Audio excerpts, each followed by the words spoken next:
శుభకార్యాలకు పూజార్ల కోసం వెతుకుతున్నారా? ఇక నుండి అవసరం లేదు. పూజారీస్.com లో అతి తక్కువ ధరలకే పూజార్లను ముందే బుక్ చేసుకోండి. వెంటనే కాల్ చేయండి. అంగుళ్యగ్రైరరుణకిరణైర్ముక్తసంవృద్ధరంధ్రం వారం వారం వదనమరుతా వేణుమాపూరయంతం వ్యత్యస్తాంఘ్రిం వికసకమలఛాయవిస్తారినేత్రం వందే బృందావన సుచరితం నందగోపాలసూనుం. చక్కగా వేణువు వాయిస్తున్న మురళీకృష్ణుణ్ణి తలుచుకుందాం.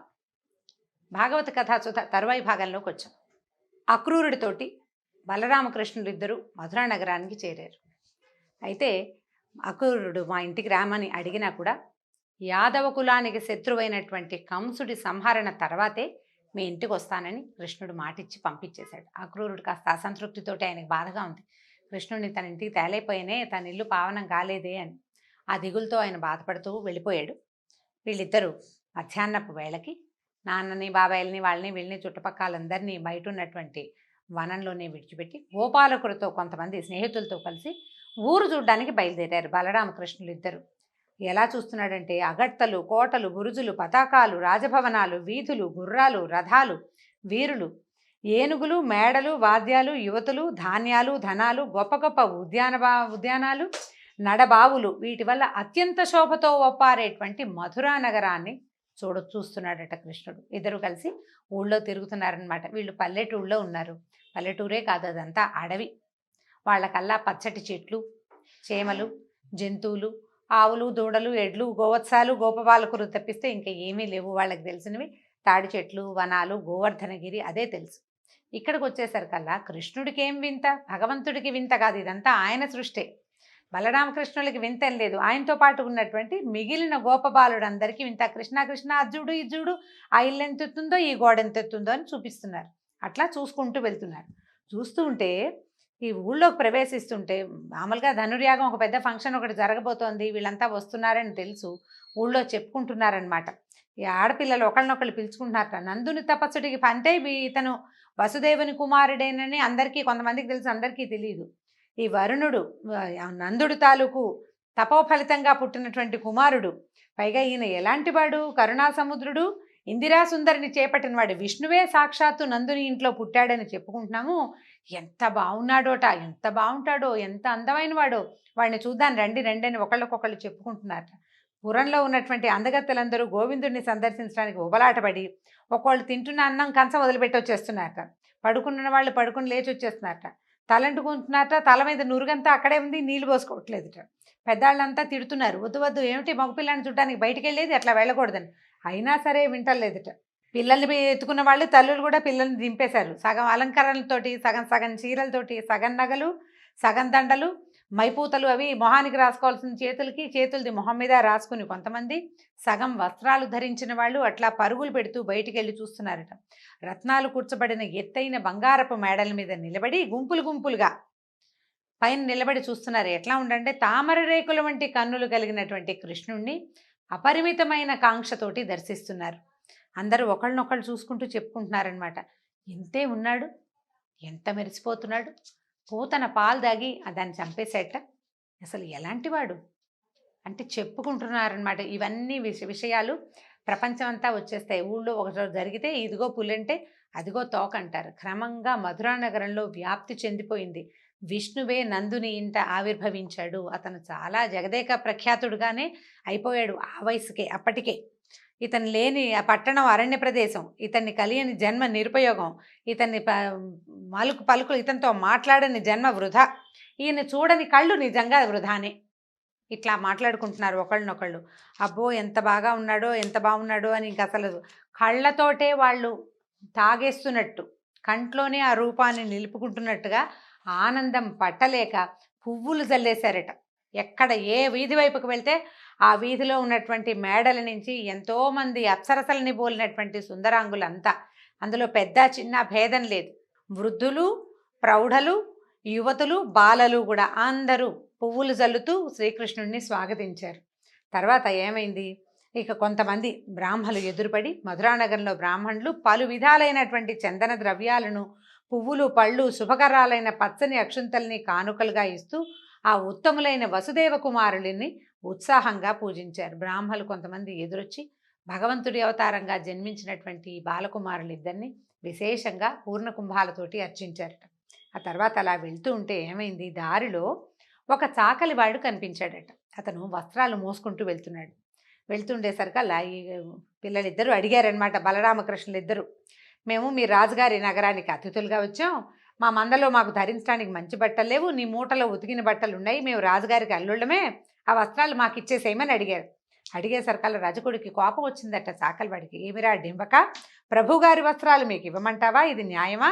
ఆ బట్టలు వేసుకోవడానికి యోగ్యులేనా మీరు? మీకు ఇలా పైగా పాలు పెరుగు నెయ్యి అవి ఎక్కువ తిని తల కొవ్వింది మీకు, ఉచితంగా వస్తున్నాయని బాగా పాలు పెరుగు తింటున్నారు, దాంతో మీకు తల కొవ్వెక్కింది. మీకు కాకపోతే ఇలాగ గొల్లలు అంటే జాతి పేరు చెప్పటం లేదండి. గొల్ల అంటే ఇదేదో కులమని భావించడానికి వీల్లేదు. భాగవతంలో ఉన్న పదమే ఇది. గొల్లలంటే గోవులని కాచేవాడు అని అర్థం, అంతే. అయితే మీకు ఇలాంటి మాటలు ఎలా వస్తాయి? రాజుగారి బట్టల్ని అడుగుతావా నువ్వు? రాజుగారి ఆగ్రహానికి నువ్వు గురవుతావు, ప్రాణాలు పోగొట్టుకుంటావు. అసలు మా రాజుగారి సొమ్ము ముట్టుకోవడానికి రాజులే భయపడతారు, నీ బతికింత నువ్వెంత, ఇలా బట్టలు అడుగుతావా, నీకు ఇంత రాజస్వా అని పోపో అని కసిరేశాడు. కసిరేసేసరికల్లా కృష్ణుడి కోపం వచ్చిందట. రెచ్చిపోయి మాట్లాడుతున్నటువంటి వాడి పొగరబోతూ వదరబోతూ అయిన చాకలి వాడిని చూసి ఏం చేశాడట, ముంజెత్తుతో తల ఊడిపడేటట్టుగా కొట్టేట. ఒకటే దెబ్బ, తల పగిలిందనమాట. ఆ పైనుంచి మేడల మీద నుంచి చూస్తున్న వాళ్ళు, కింద నిలబడి వినోదం చూస్తున్న వాళ్ళు, చోద్యం చూసేవాళ్ళు చాలామంది ఉంటారు కదా, అందరు అదిరిపోయారు.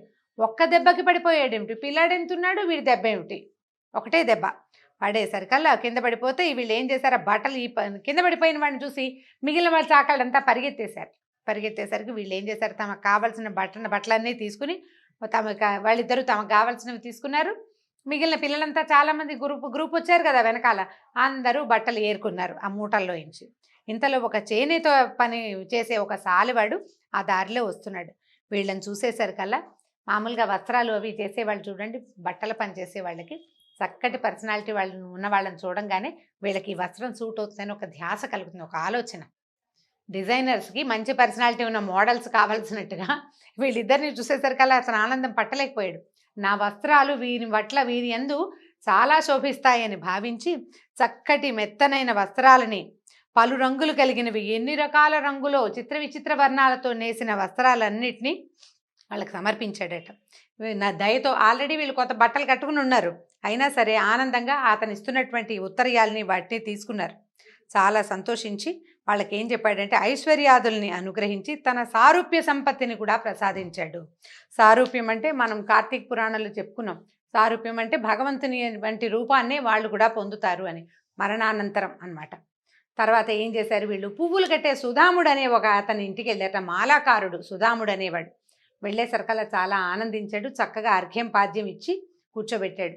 తాంబూలము గంధము ఇచ్చి ఏమన్నాడంటే, అయ్యా, ప్రపంచానికే అధికారమూర్తులు మీరు, ధరణీ చక్రాన్ని సంరక్షించటానికి, భూదేవిని సంరక్షించేందుకు అవతరించిన మహానుభావులు, మీ రాక వల్ల మా వంశం పావనమైంది, మా ఇల్లు సిరి సంపదలతో నిండిపోయింది, నా జన్మ ధన్యమైంది, నన్ను ఏం చేయమంటారు, నేను మీ బంటుని సెలవివ్వమన్నారు.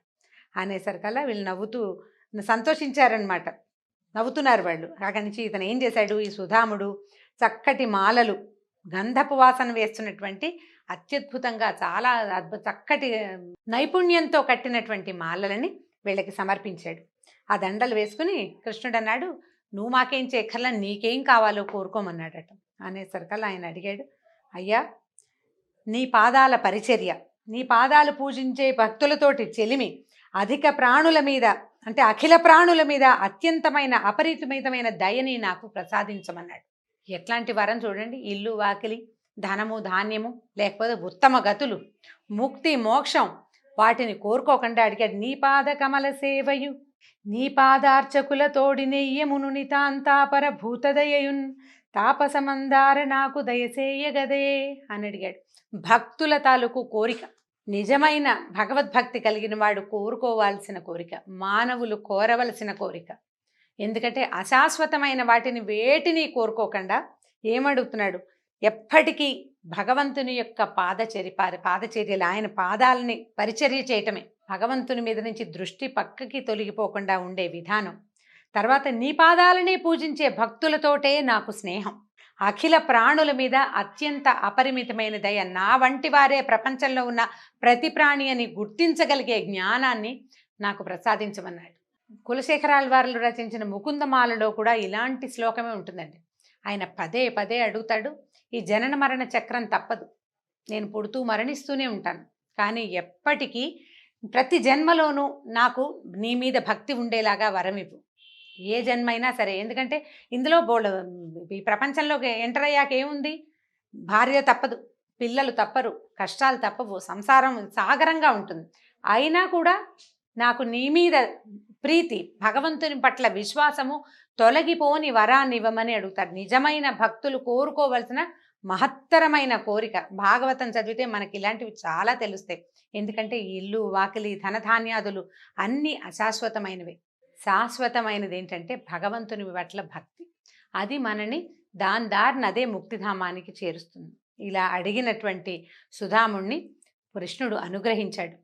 అతనికి బలము, ఆయుష్యము, తేజస్సు, యశము, సిరి సంపదలు కరుణించి అతని ఇంటి నుంచి బలరామ సహితుడై బయలుదేరి రాజవేధిలోకి వెళ్ళిపోయాడు. అక్కడి నుంచి బయలుదేరి వెళ్ళిపోయారు వీళ్ళిద్దరు. ఇప్పుడు చూడండి, ముందు మొట్టమొదట నీకెందుకు బట్టలు అని అడిగిన వాడిని, అన్నవాడినేమో దండించాడు. నీకు కావాల్సింది నువ్వు ఎంతో బాగున్నావు, నీకు నా దగ్గర ఉన్నవి ఇస్తాను అని భగవంతుడికి అంటే తన దగ్గరున్న వస్త్రాన్ని సమర్పించినటువంటి సాలివాడినేమో అనుగ్రహించాడు, అతనికి కావలసినవి ఇచ్చాడు. చివరికి మూడోసారిగా మూడో వ్యక్తిగా ఎదురుపడినటువంటి సుధాముణ్ణి అతను కోరిన కోరిక, అతను కోరింది ఎంత అత్యద్భుతమైన కోరిక, అతని కోరికతో పాటు భూమి మీద అతను ఉన్నన్నాళ్ళు అతనికి బలాన్ని, ఆయుష్ని, తేజస్సుని, యశస్సుని, సిరి సంపదల్ని కూడా కరుణించాడు. భగవంతుణ్ణి ఆశ్రయించవలసిన విధానం ఏమిటి అనేది భాగవతంలోనే తెలియబడుతుంది. ఒక దశమస్కంధమే కాదు, భాగవతం మొదటి నుంచి చివరి దాకా ప్రతి చోట భగవంతుణ్ణి ఆశ్రయించవలసిన విధానం ఏమిటి, మనం పరానికి కోరుకుంటే ఇహం కూడా మనకి లభిస్తుంది. నాకు నువ్వే కావాలి అంటే నా దగ్గరికి చేరేదాకా నువ్వు హాయిగా ఉండమంటాడు భగవంతుడు. కష్టాలు పడుతూ ఉండు అని చెప్పడు, నీ చావు నువ్వు చావమనడు. తన సారూప్యాన్ని అనుగ్రహిస్తాడు, తనలాగా ఉండే అవకాశాన్ని భక్తులకు ఇస్తాడు. ఈ రకమైన చర్చతోటి ఈ భాగాన్ని ఇంతటితో సమాప్తం చేద్దాం. తరువాత ఏం జరిగిందో వచ్చే భాగంలో తెలుసుకుందాం. నమస్కారం.